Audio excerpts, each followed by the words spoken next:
New topic की तरफ move कर जाते हैं। इस ग्राफ, ये जो ग्राफ है डिस्प्लेसमेंट टाइम ग्राफ है। डिस्प्लेसमेंट टाइम ग्राफ में आप देख रहे हैं कि यहाँ पर जो टेंजेंट है वो हॉरिजॉन्टल एक्सिस के पैरेलल है।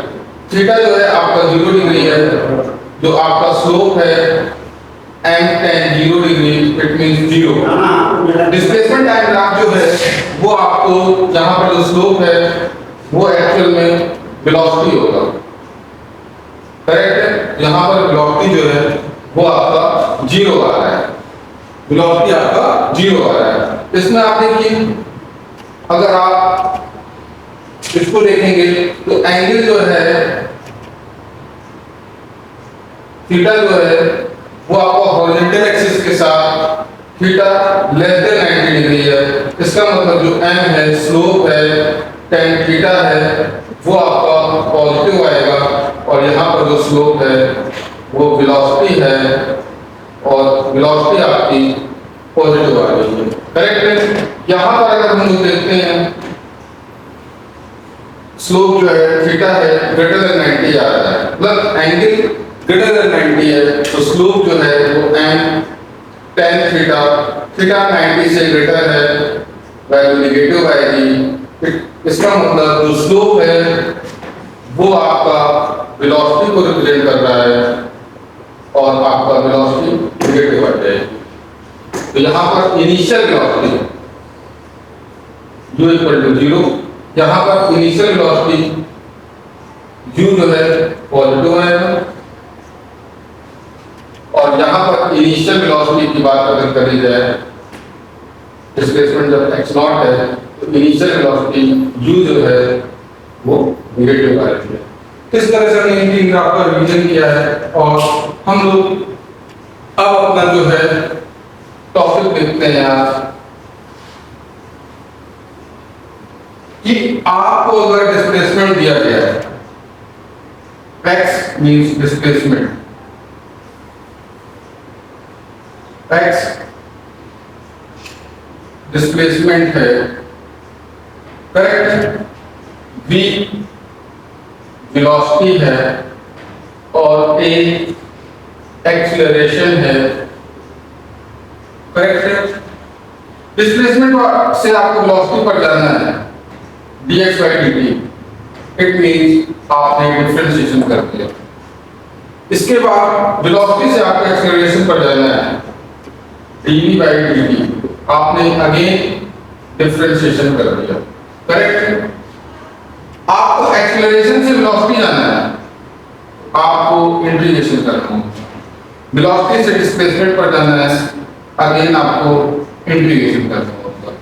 तो इस फंडे को आपको याद रखना है कि कब हमें डिफरेंशिएशन करना है, कब हमें इंटीग्रेशन करना है। यहाँ पर आपको तीन फॉर्मूले जो हैं v equal to u plus at, s equal to ut plus half at square, और v square equal to u square plus 2as, इनको भी याद रखना है। तो चलिए इस फॉर्मूले को देखते हैं कि हमारा ये फॉर्मूला कैसे जनरेट हो रहा है। v equal to u plus at, correct है, और आपका v equal to displacement upon time ds by dt, तो यहां से v dt equal to ds, या फिर हम लोग कह सकते हैं ds equal to v dt, और इंटीग्रेशन करते हैं। अब कोई कहेगा कि सर इंटीग्रेशन क्यों कर रहे हैं, हमको वेलोसिटी से डिस्प्लेसमेंट की तरफ जाना है।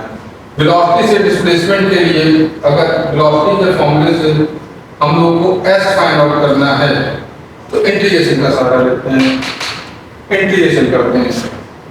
डिस्प्लेसमेंट आपका इनिशियल पर 0 था, फाइनल s हो गया, टाइम 0 से t हो जाएगा।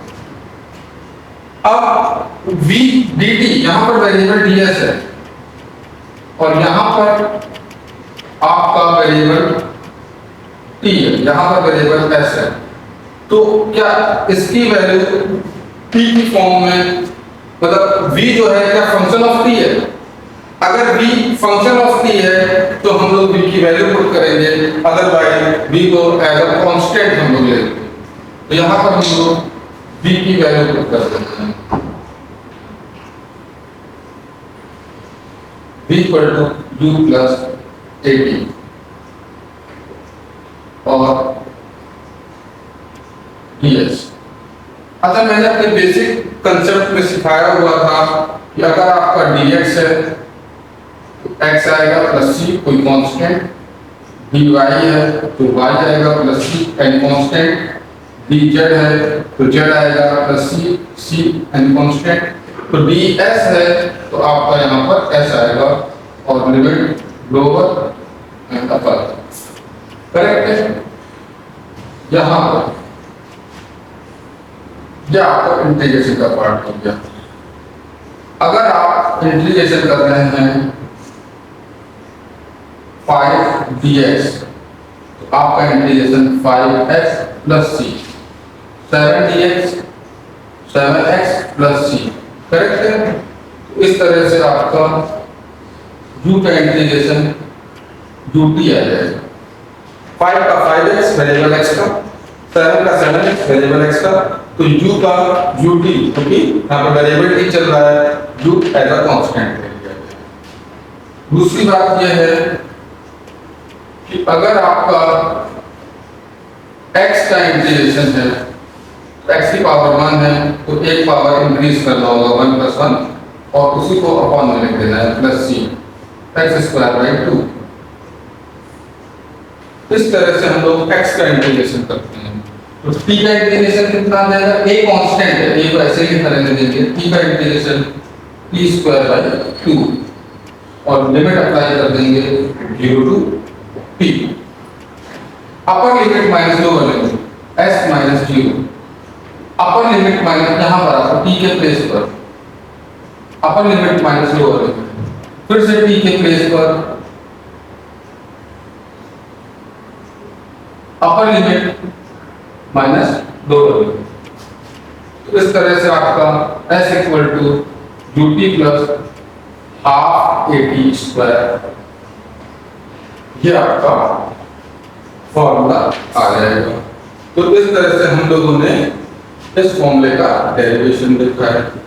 तो आगे भी हम लोग इसका एक रिवीजन वीडियो लेक्चर बनाएंगे जिसमें मोशन इन वन डायमेंशन के इंपॉर्टेंट लॉजिक और जेई और नीट के जो मेन क्वेश्चन होंगे, जो काफी ज्यादा इंपॉर्टेंट हैं, जो लॉजिक को कवर करते हैं, वो हम लोग इसके नेक्स्ट वीडियो में देखेंगे। तो इसको आप बहुत अच्छे से रिवाइज करिएगा और बहुत अच्छे से उसको पढ़ना होगा, लॉजिक को समझने जा रहे हैं। तो रिलेटिव लॉजिक का जो भी लॉजिक है ये भी बहुत अच्छा है, इसमें आप तो इसको रियल लाइफ से भी समझ सकते हैं। मान लीजिए आप किसी ट्रेन में बैठे हो और उस ट्रेन की स्पीड जो है वो 100 किलोमीटर पर आवर है। अब आप जिस ट्रेन में हैं उसके बगल में एक दूसरा पैसेंजर है, उसको अगर आप देखेंगे तो वो आपको रेस्ट में नजर आएगा। लेकिन अगर ट्रेन के बाहर प्लेटफॉर्म में कोई एक पर्सन खड़ा हुआ है और वो अगर देखेगा ट्रेन में बैठे हुए हम दोनों पैसेंजर्स को, तो उसको वो 100 की स्पीड से नजर आएगा। तो कहानी में ट्विस्ट ये आ रहा है कि अगर मैं ट्रेन में बैठा हूँ, मेरे साथ में कोई दूसरा पैसेंजर है, वो भी ट्रेन में बैठा हुआ है, तो मैं उसको देखकर बोलूंगा कि ये पैसेंजर रेस्ट के मोड में है। लेकिन ट्रेन के बाहर प्लेटफॉर्म में एक कोई पर्सन है, वो अगर उस ट्रेन को देख रहा है या ट्रेन में बैठे हुए जो दो पैसेंजर जिसमें से एक मैं हूँ और एक मान लीजिए मेरे बगल में कोई दूसरा है, उसको देखेगा तो 100 की स्पीड से नजर आएगा। तो यहाँ पर जो मैं समझाना चाहता हूँ कि एक बॉडी का दूसरे बॉडी के रिस्पेक्ट में क्या वेलोसिटी होगी, इसी को हम लोग रिलेटिव वेलोसिटी बोलते हैं। तो एक चीज और भी है कि मैं बैठा हूँ ट्रेन में, मैं रेस्ट मोड में हूं with respect to other passenger, but एक दूसरी ट्रेन आ गई और उस दूसरी ट्रेन की भी स्पीड 100 है। जिस ट्रेन में मैं बैठा हूं उसकी भी स्पीड 100 है और दूसरी जो ट्रेन आई है उसकी भी स्पीड 100 है। अच्छा, मेरी जो ट्रेन है उसका नाम ए है और जो दूसरा ट्रेन है उसका ट्रेन का नाम बी है। तो अब ट्रेन ए में मैं बैठा हुआ हूँ और ट्रेन बी में मैं दूसरे पैसेंजर को देख रहा हूँ, तो वो मुझे रेस्ट में नजर आएगा क्योंकि उस ट्रेन की भी स्पीड 100 है। लेकिन कुछ समय बाद मैंने देखा कि जो दूसरी ट्रेन बी थी उसकी स्पीड 120 हो गई, उसकी स्पीड 120 हो गई, लेकिन मेरी ट्रेन की स्पीड अभी भी 100 है। मैं 100 की स्पीड से जा रहा हूँ ट्रेन में, दूसरी जो ट्रेन थी उसमें जो पैसेंजर बैठा था वो 120 की स्पीड से जा रहा है। तो मैं अगर आप बाहर विंडो के बाहर देखूंगा तो वो पैसेंजर मुझे कितनी स्पीड से नजर आएगा, 20 की स्पीड से आगे जाता हुआ नजर आएगा। करेक्ट है। लेकिन अगर उसी ट्रेन में, ट्रेन बी में बैठा हुआ पैसेंजर मुझको देखेगा तो वो क्या पाएगा कि मैं उसको पीछे जाता हुआ नजर आऊंगा। कितनी स्पीड से? 20 की स्पीड से। करेक्ट है। दोनों ट्रेन का डायरेक्शन सेम है। तो इस कहानी को अगर मैं एक्सप्लेन करूं, ये ट्रेन ए होगी और इसमें मैं 100 की स्पीड से 100 किलोमीटर पर आवर की स्पीड से जा रहा हूं। करेक्ट है। 100 किलोमीटर पर आवर की स्पीड से मैं जा रहा हूं। एक ट्रेन बी आई और इस ट्रेन बी की जो स्पीड है वो आपकी 120 किलोमीटर पर आवर है। करेक्ट है। ट्रेन ए में स्पीड 100 किलोमीटर पर आवर है, जबकि ट्रेन बी जिसकी स्पीड 120 किलोमीटर पर आवर है। अब इस सिचुएशन में आपको बताना है, इस सिचुएशन में आपको बताना है कि क्या होगा। मैं इस ट्रेन ए में है, मैं या फिर कोई भी पैसेंजर अगर ट्रेन ए में है तो वो देख रहा है ट्रेन बी में पैसेंजर को आगे जाते हुए देखेगा। कितनी स्पीड से? 20 की स्पीड से। कितनी स्पीड से? 20 किलोमीटर पर आवर की स्पीड से। करेक्ट है। लेकिन ट्रेन बी में पैसेंजर जो बैठा हुआ है वो ट्रेन ए में पैसेंजर को देखेगा तो उसको भी ये नजर आएगा 20 किलोमीटर पर आवर की स्पीड से, लेकिन पीछे जाता हुआ। सही है। यही रिलेटिव वेलोसिटी है। तो यहां पर अगर हम लोग बात करें velocity of B with respect to A, B की वेलोसिटी बताना है ए के रिस्पेक्ट में, तो velocity of B minus velocity of A. Correct है। तो आपका आंसर आ जाएगा 120 minus 100, it means 20 kilometre per hour. ये जो लॉजिक मैंने बताया है उसमें दोनों ही ट्रेन सेम डायरेक्शन में, दोनों ही ट्रेन सेम डायरेक्शन में है। करेक्ट है। अब हम लोग देखने जा रहे हैं अपोजिट डायरेक्शन की स्टोरी। इधर आपका ट्रेन जो है अभी वापस 100 किलोमीटर पर आवर की स्पीड से जा रहा है, ट्रेन ए, और इधर जो ट्रेन बी है अपोजिट डायरेक्शन में 120 किलोमीटर पर आवर की स्पीड से आ रहा है। अगर एक समय के लिए आप सपोज कर लीजिए कि ये बॉडी स्टॉप है, ये ट्रेन जो है रुकी हुई है, ट्रेन बी रुकी हुई है, तो ये ट्रेन 100 किलोमीटर पर आवर की स्पीड से जाएगी, 100 किलोमीटर पर आवर की स्पीड से जाएगी और इसके साथ कोलिजन हो जाएगा। करेक्ट है। लेकिन मैंने इसको भी स्पीड दे दिया तो अब बहुत तेजी से कोलिजन होगा। अगर फिर से मैं बताना चाह रहा हूं, ट्रेन भी अपनी जगह रुकी हुई है, स्टॉप है, और ये 100 की स्पीड से जाएगा ट्रेन और इसके साथ कोलिजन हो जाएगा। लेकिन ये 100 की स्पीड से जा रहा है, इधर ये 120 की स्पीड से आ रहा है, तो दोनों में बहुत खतरनाक, बहुत स्पीड में कोलिजन हो जाएगा। यानी कहीं ना कहीं देखा जाए रिलेटिव वेलोसिटी, जो वेलोसिटी आपका रिलेटिव वेलोसिटी है वो कहीं ना कहीं इंक्रीज हो जाएगा। करेक्ट है। तो अगर हम लोग velocity of A respect to B की बात करें, वेलोसिटी ऑफ रे, velocity of A with respect to B, तो वेलोसिटी ऑफ ए के लिए V A minus V B आपको करना होगा, करेक्ट है, V A minus V B करना होगा। मैंने अगर ये डायरेक्शन पॉजिटिव ले लिया और इधर का डायरेक्शन नेगेटिव ले लिया, तो ये वी ए आपका 100 हो जाएगा, जबकि ये माइनस डायरेक्शन बता रहा है आपका right to left minus direction हो जाएगा, तो इधर आपका -120, it means 220 kilometre per hour आपका स्पीड आ जाएगा, करेक्ट है, सही है। फिर से देख लेते हैं, अगर हम लोग इसको अच्छे से समझने की कोशिश करें, अगेन ये आपका डायरेक्शन पॉजिटिव है, ये आपका डायरेक्शन नेगेटिव है। Velocity of A with respect to velocity of A with respect to B, इस बात को हम लोग समझने जा रहे हैं इस केस में।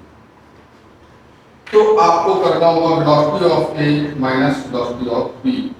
आपका ए का वेलोसिटी 100 है माइनस बी का वेलोसिटी, वेलोसिटी की बात हो रही है तो डायरेक्शन अपोजिट है, अगर ये प्लस में है, अगर आपने इसको प्लस में लिया, अपोजिट डायरेक्शन में है तो इसलिए माइनस में होगा।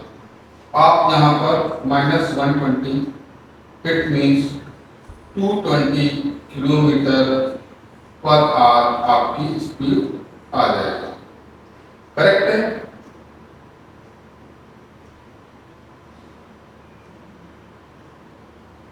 इस तरह से आपका ये 220 किलोमीटर आ जाएगा।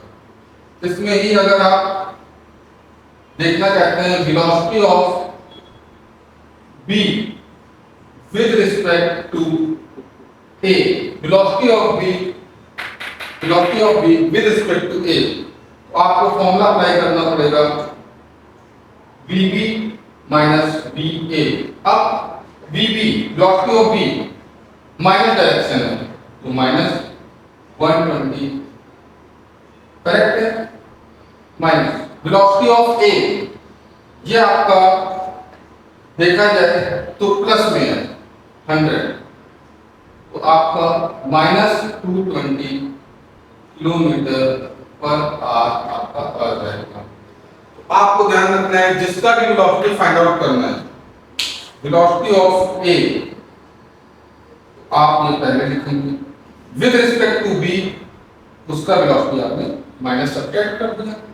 तो इस तरह से हम लोगों ने मोशन इन वन डायमेंशन में रिलेटिव वेलोसिटी को समझा, मोशन इन वन डायमेंशन में हम लोगों ने रिलेटिव वेलोसिटी को समझा।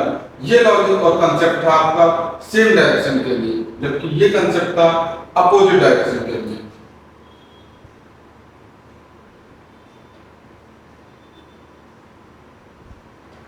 करेक्ट है, तो ये आपको अच्छे से इसको रिवाइज करना है। मैं उम्मीद करता हूं कि रिलेटिव वेलोसिटी आपको अच्छे से समझ में आया होगा, और हम लोग नेक्स्ट वीडियो में कुछ अच्छे लॉजिक और कुछ अच्छे कंसेप्ट के साथ फिर मिलते हैं।